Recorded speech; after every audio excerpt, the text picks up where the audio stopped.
Hello, my name is Burke Hedges, author of the best-selling book, The Parable of the Pipeline. I open my book with a story about Pablo and Bruno, who take two very different paths in their quest for financial independence. What you're about to see is the delightful animated story of their adventure. So, sit back, relax, and enjoy the life-changing lessons in The Parable of the Pipeline.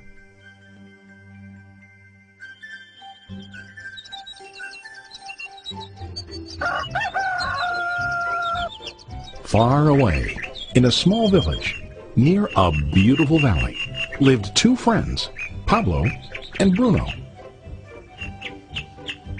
They were both young and dreamed of a better life for themselves. They'd often discuss their dreams about how they would become the most successful men in the village. They weren't afraid of hard work, and they searched for opportunities to help realize their goals and achieve their dreams. One day, an opportunity presented itself.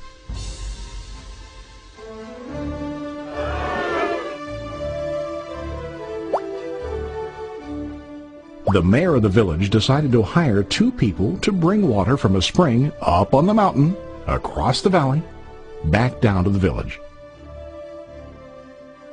They were to be paid based on the amount of water delivered to the village. Bruno and Pablo enthusiastically got to work. Every day, from morning till evening, they carried buckets to and from the spring. They worked hard, carrying water to the village. In the evening, they'd return home with their day's wages.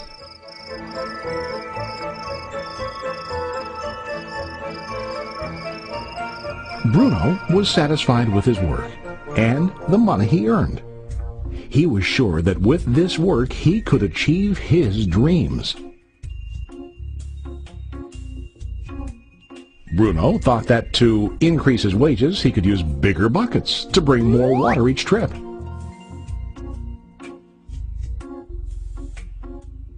He believed with a larger income he would soon be able to buy a cow and the house that he dreamed about.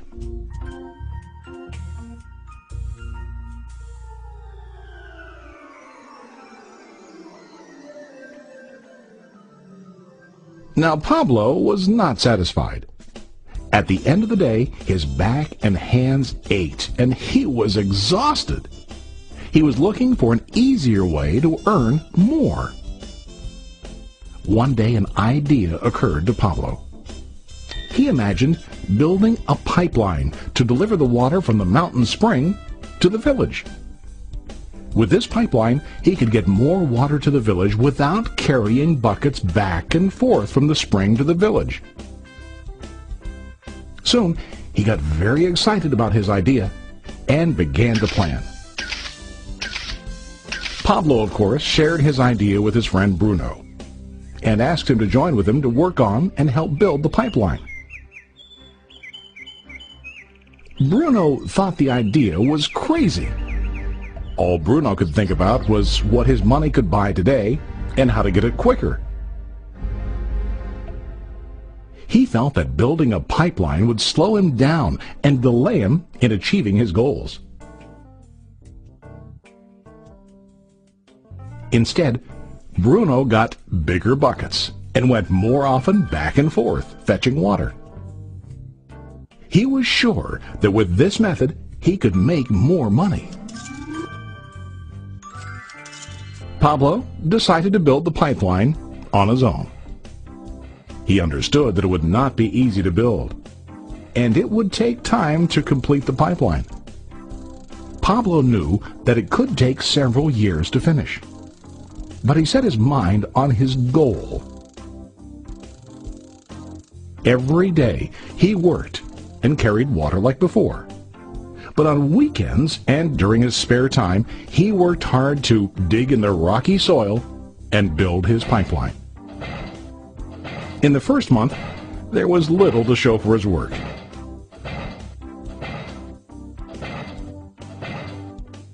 Bruno and the villagers laughed and teased him.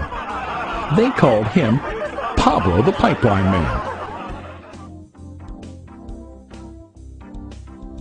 During this time, Bruno's income doubled. He already bought a cow and a bigger house.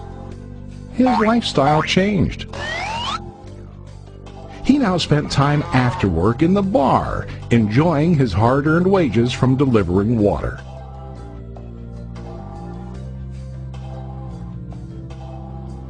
What Bruno didn't realize was that his body was starting to stoop from carrying heavy buckets every day.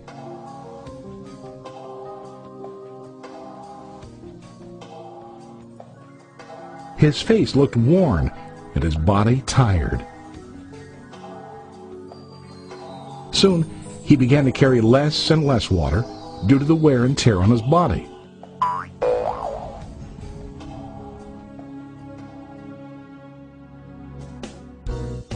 Month after month, Pablo worked. Soon a year passed, and then a second year. Finally, Pablo finished his pipeline. He now used his pipeline to deliver water to the village instead of carrying buckets. Pablo was now earning more money than ever before. The water continued flowing to the village, while Pablo wasn't working. While he slept and ate, the water flowed. Pablo was happy and proud of his insight, persistence, and hard work. Now his income flowed as long as the water flowed through his pipeline.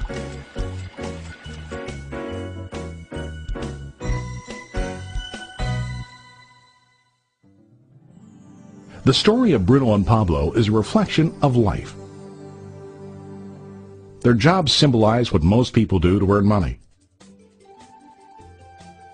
Bruno gets his money using buckets. He goes back and forth, carrying his buckets from the spring to the village in exchange for money. To increase his income, he either has to go more frequently to the spring or to use larger buckets. It's common in real life to increase our income by working harder. For example, working overtime or getting a second job. We also increase the size of our buckets by accepting a higher paying position, which often includes spending more time on the job. Most of us exchange time for money like Bruno. We know that every person has only 24 hours in the day and that it's not possible to use all our time to work. The most difficult time comes when we can no longer exchange time for money due to age, health, or other reasons. Then, our income stops. Now let's review what Pablo did.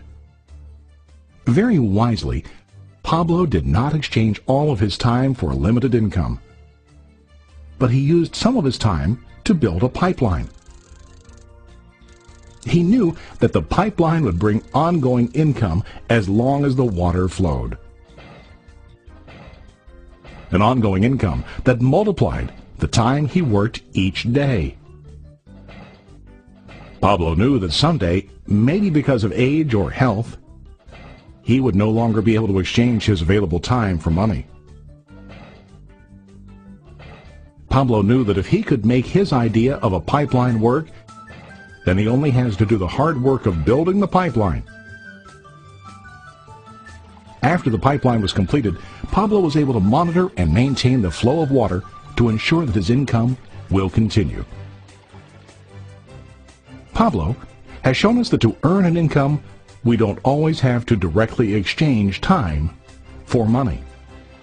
There really are better ways. How about you? Are you still like Bruno, who directly exchanges time for money? Or do you want to be like Pablo, building and maintaining a pipeline for ongoing income? If you are interested in the idea of building your own pipeline, contact the person who lent you this presentation. You can start building your pipeline today.